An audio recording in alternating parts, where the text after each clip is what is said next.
मौन रहकर सरदार बन गया, जिसमें भी इसमें लगाया खूब कमाया। लेकिन क्या बाजार की एक्सीडेंटल शेयर्स आगे भी ऐसे ही अपने काम से निवेशकों को चौंकाते रहेंगे और सरदार का रुतबा बरकरार रखेंगे?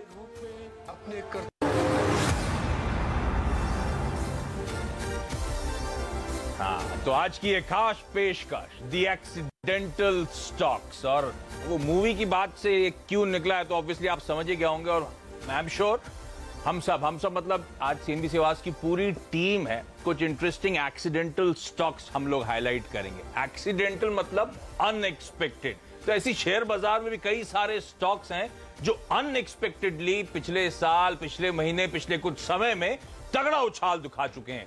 उन स्टॉक्स को हाईलाइट करेंगे हम लोग और इन पे बातचीत करेंगे, आउटलुक लेंगे, कॉल लेंगे ट्रेड स्विफ्ट ब्रोकिंग के संदीप जैन साहब से। तो आप सबका स्वागत है और आई एम श्योर आप सब कीनली वेट कर रहे होंगे एक्सीडेंटल पीएम। तैयारी हो गई क्या मूवी देखने की? मेरी तो बुकिंग हो चुकी 10 बजे की। 10 बजे की रात की बुकिंग कर रखी है? इतना मत पूछे, कैंसिल हो जाएगी वो। सुबह भी पूछ रहे थे, मॉर्निंग कॉल में फिर पूछ रहे हैं। मेरी तो बुकिंग है, मैं तो देख रहा हूँ। मैं वीकेंड पे देखूंगा। देखनी को बनती है। और खास तौर पे वो अक्षय खन्ना साहब और अनुपम खेर साहब, एक्सपेक्टेड है कि बड़े गजब का परफॉर्मेंस होगा। और इशू ये है कि सरदार मनमोहन सिंह को हम सबने बहुत कीनली देखा हुआ है, सबके जहन में है, और किसी को उनको एमुलेट करना एक बहुत बड़ा चैलेंज है। तो ग्लिम्स में तो अच्छे लग रहा है, देखते हैं पूरी मूवी कैसे डिलीवर होती है। उम्मीद है बढ़िया होगी, क्योंकि तो माहौल इस समय पॉलिटिकल है और बहुत सारे उतार चढ़ाव इस 2018 के पिछले 6 महीनों में हुए। तो उस वजह से भी फिल्म बड़ी इंटरेस्टिंग बनेगी कि आप ज्यादा पुरानी हिस्ट्री नहीं है, 10 साल पुरानी, 10-12 साल, तो आपको मजा आएगा उसमें देखने में, क्योंकि वो इवेंट्स आपको याद हैं। उस हिस्ट्री में ज्यादा मजा आता है जो इवेंट्स आपको याद होते हैं। और कंट्रोवर्सी होती तो और नीरज जी के पास कितनी कलेक्शन है मूवीज का? मेरे पास एक 2 टीवी की, मेरे पास 2 टीवी की, आप समझ रहे हैं? सब मूवी भरी हुई है। 300 तो कम से कम हॉलीवुड की मूवीज होंगी। ये देख लीजिए। और हिंदुस्तान की पिछले 10 साल में शायद ही कोई मूवी हो जो मैंने ना देखी हो। चर्चा नहीं करता क्योंकि बहुत घटिया मूवी भी होती है हिंदुस्तान में, बट रियली नहीं। बट बहुत कम लोग होते हैं जो हर तरीके की मूवी देखते हैं। अगर नीरज जिसमें उतना कैलिबर है कि पेशेंटली जाके किसी भी तरह की मूवी देख लें। खबरों का इंतजार करते 2020 टीम बनाने के लिए। जब तक खबरें नहीं आ रही थी तब तक ये मूवी देखते थे। सही कहा आपने, ऐसे ही होगा। Interestingly star gold select channel पे कल एक मूवी आ रही थी परसों, मकबूल, जो मैं कम से कम 5 बार देख चुका हूँ, लेकिन वो आ रही थी इतनी अच्छी मूवी थी, एक बार और देख ली। झूठ बोल रहे हैं, सूर्यवंशम 15 बार देखी कि नहीं देखी आपने? अगर मैं 40 बार भी कहूंगा तो स्टोरी नहीं बदलेगी।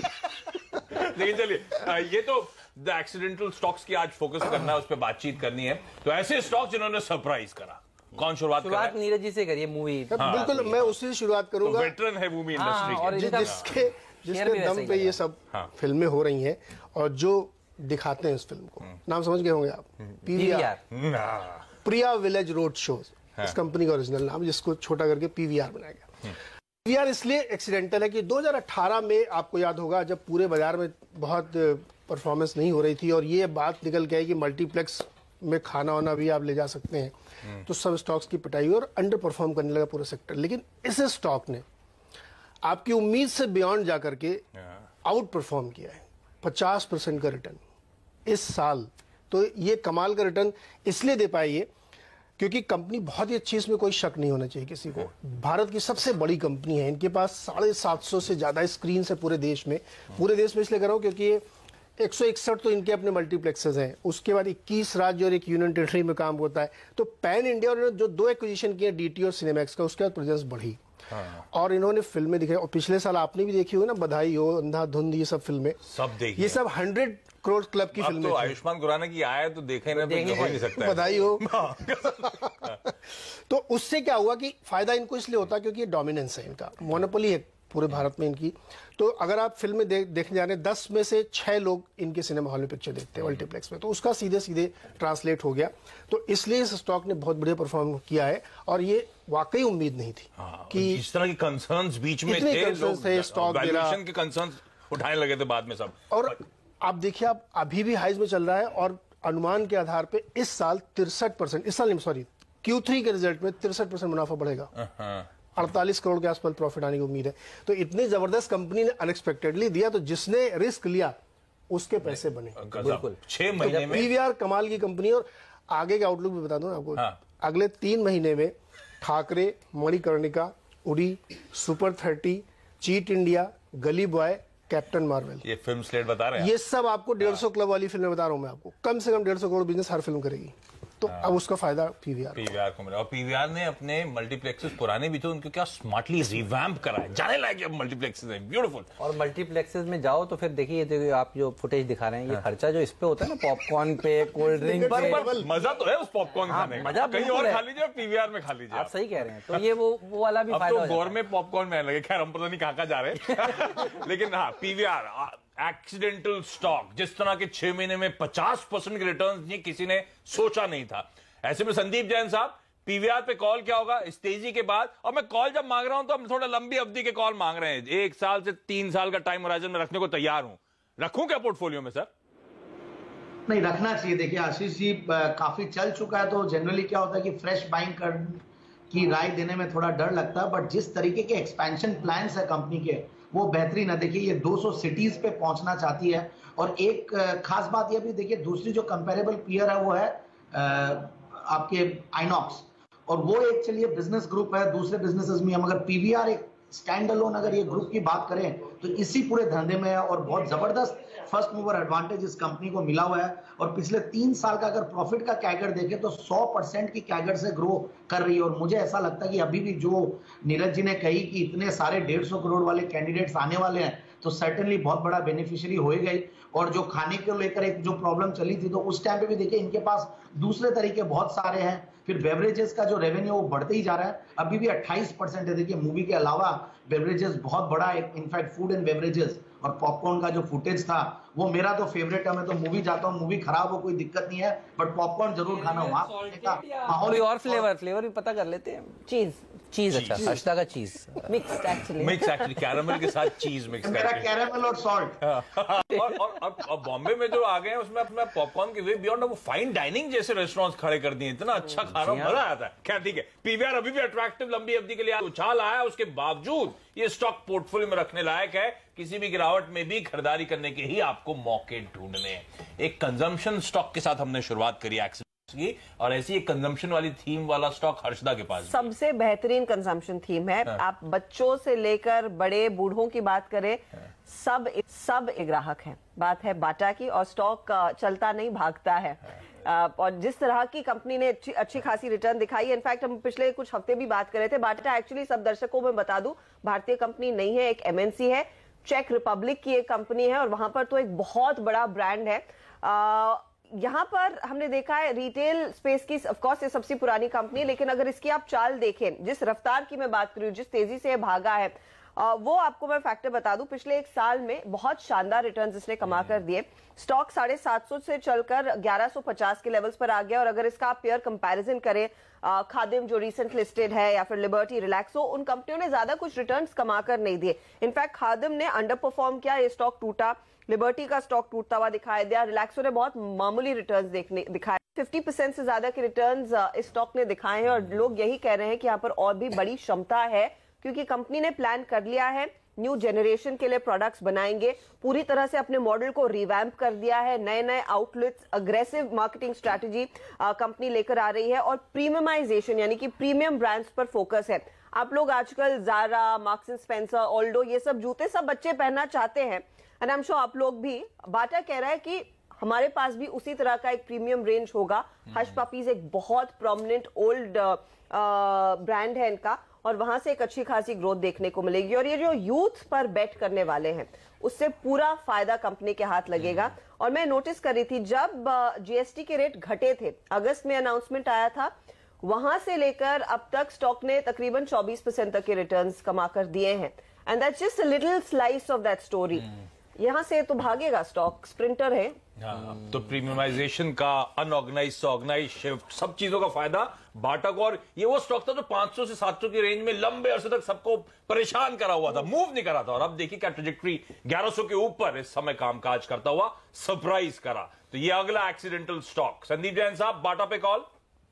बिल्कुल होल्ड करना चाहिए, और बाय ऑन डिक्लाइंस की रणनीति अपनानी चाहिए। बेहतरीन ब्रांड है और एक हाउसहोल्ड नेम है। इनफैक्ट किसी को भी अगर चप्पल पहननी, और प्राइस की अगर बात करें तो 399 रुपए 95 पैसे, ये जो कॉन्सेप्ट है वो इन्हीं का ही निकाला हुआ है। और मैं तो एक छोटे टाउन से, वहां पे एक बाटा चौक हुआ करता था और ऐसे कई शहरों में बाटा के नाम से बाटा चौक होते हैं। तो मैं तो कहूंगा कि इस पर्टिकुलर स्टॉक में आगे भी आने वाले दिनों में ग्रोथ दिखेगी। हालांकि पिछले अगर 5-7 साल की ग्रोथ देखे तो ये 4% 5% के कैगर से ग्रो किया है। बट आने वाले दिनों में जो कंज्यूमरिज्म इंडिया में बढ़ रहा है, जो रूरल कंजम्पशन का थीम है, उसका एक बहुत बड़ा प्रॉक्सी होगा। और जो हर्षिता जी ने कहा कि हर्ष पपीज और ये हर तरीके के कैटेगरीज को, हर तरीके के सेगमेंट्स को कैटर करने के लिए अपनी स्ट्रैटेजी बना रही है, तो मेरे हिसाब से तो 1350-1400 के टारगेट के लिए सर्टेनली इसको होल्ड भी करना चाहिए, और नीचे आए तो बाय ऑन डिक्लाइंस की रणनीति। आशीष, एक और चीज है इसमें, जो प्रोडक्ट पाइपलाइन है, नॉर्मली आप क्या कहते हैं, बाटा की चप्पल, बाटा के स्कूल के जूते, लेकिन अब नॉटी बॉय शूज जो हम सब ने पहने हैं, those white canvas shoes that we all used to hate cleaning, but वो सब पहने हैं। अब कंपनी का फोकस उन पर है, वो उनका कोर ऑडियंस है, लेकिन प्रीमियमाइजेशन जो मैं बोल रही हूँ, जो महंगे जूते लेकर आएंगे और वो सब ऑफर करेंगे। तो अगर आप एक कंपनी के मालिक को देखेंगे, वो बाटा के जूते पहनेगा, और उस कंपनी का प्यून और उस मालिक के गाड़ी का ड्राइवर भी बाटा के जूते या चप्पल पहनते हुए दिखाई देगा। तो that's the kind of range वो एड्रेस कर रहे हैं। सिंगापुर में मैं देख रहा था, ऑक्सफोर्ड स्ट्रीट में जो बड़े बड़े मॉल्स थे, उसमें जूते से वो आगे बढ़ चुके हैं, जैकेट्स, गारमेंट्स और क्या एक्सेसरीज बेचने उन्होंने शुरू कर दी। बाटा तो तगड़ी ग्लोबल कंपनी है। अच्छा, ये जो बाटा चौक की बात करें ना, छोटे शहरों में ना, मार्केट में चौक पे आम तौर पे बाटा का बड़ा सा शोरूम 2 माले का आपको नजर आएगा, तो बात सही है। अच्छा, हम कंजम्पशन स्टॉक्स की बात कर रहे हैं, पर कंजम्पशन के लिए तो पैसा चाहिए, पैसा तो आप खाता खुलवा लीजिए आईसीआईसीआई बैंक में और शेयर खरीद लीजिए। और ये बात हम सब लोग जानते हैं, सीएनबीसी आवाज के दर्शक जानते हैं, 305 पर गला फाड़ फाड़ के हम लोगों ने रोज बोला खरीद लीजिए। और देखिए दरअसल क्या जबरदस्त रैली इस स्टॉक ने दिखाई है। तो ये भी एक इसी तरह का नाम है जिसने कई साल तक चल के नहीं दिया, और जब चला तो किसी के हाथ नहीं आया। उन्हीं के हाथ आया जो सीएनबीसी आवाज लगातार बिना रिमोट को छेड़े छाड़े देखते थे। और ये मैं इसलिए कह रहा हूं क्योंकि देखिए, जैसे ही मैनेजमेंट का चेंज हुआ और हमने कहा कि ये मैनेजमेंट जो चेंज हो रहा है, और खास तौर पर संदीप बख्शी साहब जिस तरह से कमान संभालने का अनाउंसमेंट सामने आया, वहां से देखिए इसकी रीरेटिंग शुरू हुई। तो अक्टूबर में ये हुआ था, और उसके बाद मैं देख रहा था कि इस स्टॉक ने रनअवे रैली दिखाई है, 52 वीक्स हाईज लगाए हैं। इस नए साल का सबसे बढ़िया अगर तोहफा लोगों को मिला है तो वो दरअसल आईसीआईसीआई बैंक की तेजी करके मिला है। नतीजे अच्छे आने की उम्मीद है, तो ये जो तोहफा है ये जारी रहने वाला है। और देखिए, ऐसा तब होता है जैसा आपने इस शो का कंसेप्ट बनाया आशीष, की कई साल तक नहीं चला, लोग थक गए, छोड़ देते हैं शेयर। मैं देख रहा था फॉरेन ओनरशिप इस स्टॉक में 15 साल के निचले स्तर पर पहुंच गई थी। अंडर ओन्ड, बिल्कुल। तो अंडर ओन्ड स्टॉक्स में और अच्छे क्वालिटी के स्टॉक्स में अगर आप सही समय पर निवेश करेंगे तो आपका फायदा होगा। इसका भी एक ये सटीक उदाहरण है। और अब brokerage house Morgan Stanley, guess what, क्या कह रहा है, 510 के टारगेट से उनके। ब्रोकर हाउस क्या, आप किसी भी एक्सपर्ट से चैनल पे बात करें, सबकी 2019 की है, आईसीआईसीआई बैंक की बात करते हैं, तो कई सालों बाद अब फाइनली चलना शुरू हुआ है। संदीप जैन साहब, ये कॉर्पोरेट फेसिंग लेंडर्स की हम लोग बात कर रहे थे, 2019 में इनको असली फायदा होगा, आईसीआईसीआई बैंक खरीद लूं क्या? बिल्कुल बिल्कुल। देखिए आशीष जी, बहुत चल चुका है, बट फिर भी अभी भी बहुत रूम बाकी है अप्रिसिएशन का। और मुझे ऐसा लगता है 450 तो बहुत आराम से मैंने जो टारगेट दिया है ये अचीव करेगा। और ये साल देखिएगा कॉर्पोरेट लेंडर्स का, ICICI bank, axis bank, even SBI और बीओबी, ये भी अच्छे लगते हैं। बट सर्टेनली आईसीआईसीआई बैंक, मुझे याद है जब चंदा कोचर जी की न्यूज आती थी तो मैं आपके चैनल में प्रदीप जी के साथ 2-3 बार जब भी ये दोपहर वाले शो करता था तो 230 की भी पुट बिकवाई भी है, 260 की भी बिकवाई भी है कि एंट्री लेने का बेस्ट तरीका है। और फिर जैसे ही नया नाम आया तो देखिए किस तरीके से चला है। तो इनफैक्ट आपके चैनल ने बहुत बड़ा इनफैक्ट ये रोल प्ले किया है और बहुत बड़ा रिटर्न जिन्होंने भी देखा होगा सर्टेनली बनाया होगा। और मेरे हिसाब से अभी भी बहुत रूम बाकी है। जिस तरीके से केसेस रिजॉल्व हो रहे हैं, बुक्स क्लीन हो रही है, और यहाँ से 450 या 500 तक के टारगेट्स के लिए बिल्कुल इसको ले, और डिक्लाइंस आए तो घबराए नहीं, बिल्कुल लेने की अपॉर्चुनिटी लेनी चाहिए। तो आईसीआईसीआई बैंक किसी भी डिक्लाइन में खरीदो, और वैसे रीसेंट लेवल्स पे जहां खड़ा है यहां से भी 20% का अपसाइड नजर आता है। तो आईसीआईसीआई बैंक को रडार पे रखें। अगला एक्सीडेंटल स्टॉक कौन दे रहा है? कोलगेट। हाँ जी, देखिए कोलगेट स्टोरी होगी। स्टोरी होगी। देखिए कोलगेट के साथ बड़ी अच्छी चीजें हुई। एक बार प्राइस एक्शन देखिए इसका। 2009 में इसका भाव था 177 रुपए, 2015 में 1081, लेकिन 2015 में उसके बाद इनके आगे आके एक चीज खड़ी हो गई, उसका नाम थे बाबा रामदेव, और उनका पेस्ट का नाम था दंत कांति। दंत कांति में मुलेठी, नीम, बबूल, लौंग, पीपली, इलायची, यानी हवन सामग्री में जितनी चीजें होती है ना वो सारी थी। और लोग कंफ्यूज हो गए उससे कि यार वाकई ये कुछ है। और उसके बाद 15, 16, 17, 18 कोलगेट के लिए कंसोलिडेशन। आप मानिए या ना मानिए, बाबा रामदेव की जो मार्केटिंग टेक्टिक्स है उसको आप गजब है, गजब। मतलब आप इस देश में 50 सब बात करने लगे थे, 50 रुपए लीटर दूध बेचते हैं। हाँ। 50 रुपए लीटर पूरी दुनिया दूध बेचती है, बाबा गौमूत्र 80 रुपए लीटर बेच देते हैं। आप देखिए ना, ये झूठ नहीं बोलूंगा, सच्चे। तो उसके आगे कोलगेट को कुछ करके दिखाना था। और आप देखिए कि पूरा 15, 16, 17 कंसोलिडेशन। गौमूत्र के आगे कहाँ गए ये लोग? नहीं, मैं बताता रहा हूँ। मैं कहीं ठीक है, गोबर भी चाहिए क्या? देखिए ना। और उसके बाद अब जाके जब 15, 16, 17, 18 में जाके सेकंड हाफ में हाउसेस ने बात करनी शुरू की, नहीं कि अब वाकई कोलगेट दोबारा कैपिटलाइज कर रहा है, अपना मार्केट शेयर जो लूज कर रहा था उसको रिगेन कर रहा है। और इन्होंने दंत कांति का एक निचोड़ निकाला, वो था वेद शक्ति। इन्होंने भी जितनी की चीजें होती है ना हवन सामग्री में डाल दी, सब डाल दी। और आप देखिए कि अक्टूबर, नवंबर, दिसंबर, जनवरी तक आते आते 1030 का भाव एक बार फिर से 1350।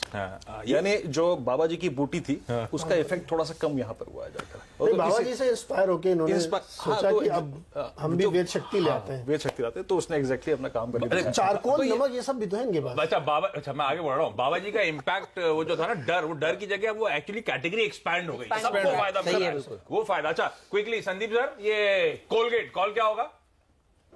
कॉल बाय ऑन डिक्लाइंस है सर्टेनली। देखिए बहुत जबरदस्त एनालिसिस दी, और बाबा जी की वजह से मुझे लगता है कि इनको तो फायदा ही हुआ है। इनफैक्ट एक बहुत बड़ा जो रूरल कंजम्पशन जो है, इनफैक्ट लोगों को टूथपेस्ट तक लाए, पाउडर तक लाए।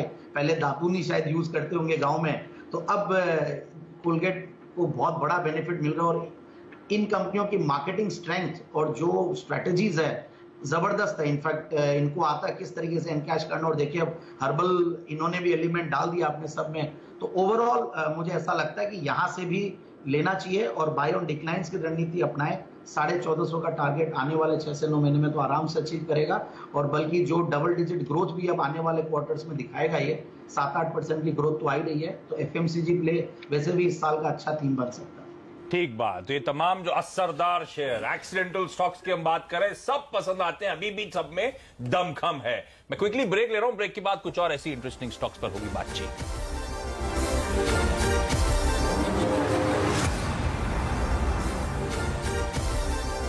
ब्रेक के बाद आपका स्वागत है। हम बात कर रहे हैं द एक्सीडेंटल स्टॉक्स की, यानी कि वो स्टॉक्स जो अनएक्सपेक्टेडली पिछले कुछ समय में तगड़ा उछाल दिखा रहे हैं, बाजार ने एंटिसिपेट नहीं करा था।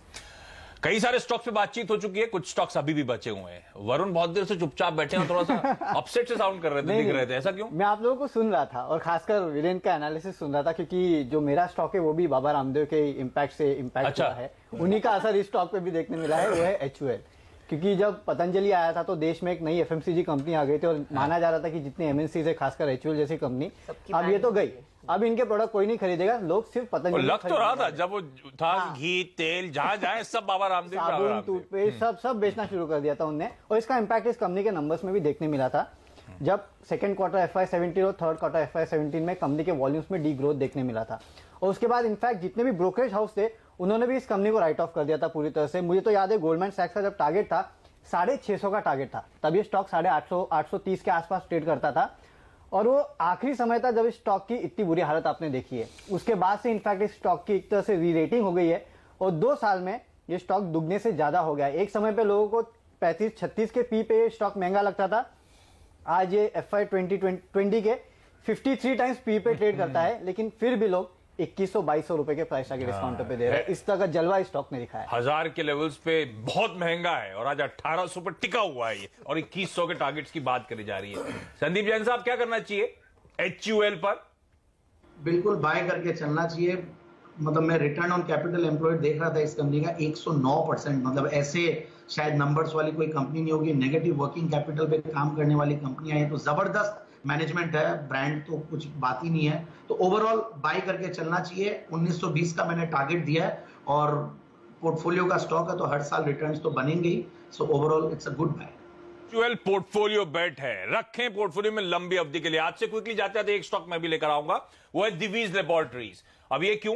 क्योंकि पिछले एक साल में आपने देखा होगा सारी फार्मा कंपनीज के हालात खराब है। सन फार्मा तो 25-30% नेगेटिव रिटर्न दे चुका है। सबसे कंपैरिजन आपकी स्क्रीन पर आएगा। और दिवीज लैब ने इस सब के बीच पिछले एक साल में 40% के रिटर्न्स दिए। 1080 का स्टॉक आज 1500 के लेवल्स पे खड़ा हुआ है। पूरे फार्मा पैक में सबसे सरप्राइज के तौर पे इस तरह की तेजी, इस तरह की रैली स्टॉक में आई है। संदीप सर, ये दिवीज लैब क्या करना चाहिए? बिल्कुल, इसको भी बाय करके चलना चाहिए। और एक कॉन्ट्रारियन सेक्टर था ही फार्मा, और उसमें भी आउट परफॉर्मर था। वर्ल्ड के टॉप 3 एपीआई मैन्युफैक्चरर्स में आता है, एस्टैब्लिश्ड क्राइम्स प्लेयर है, फिर एग्रेसिव कैपेक्स प्लान है इस कंपनी का। तो मुझे लगता है कि बिल्कुल यहाँ पे होल्ड करे और बाय ऑन डिक्लाइंस की रणनीति अपनाए, और लेना हो तो फ्रेश वे में बाइंग भी कर सकते हैं। 1730 का टारगेट तो मैंने 6 से 9 महीने का दिया है। बाकी आने वाले सालों में भी मुझे लगता है कि ये रिटर्न्स देने में सक्षम रहे। ठीक बात। तो चलिए, आज की लिस्ट पूरी। संदीप जी, आपका धन्यवाद, और आप सबका इंटरेस्टिंग स्टॉक शेयर करने के लिए। आप सब ये द एक्सीडेंटल प्राइम मिनिस्टर देख के आइए। सीएनबीसी आवाज के हैंडल पे ट्वीट करके मैं बताइए आपको कैसी लगी ये मूवी, ताकि फिर हम लोग भी वीकेंड में नीरज तो डिसाइड कर चुके हैं, हम लोग फिर डिसाइड करेंगे। लेकिन इस खास पेशकश में आज के लिए इतना है। ब्रेक के उस पार न्यूज कवरेज कंटिन्यू करेगा। नमस्कार।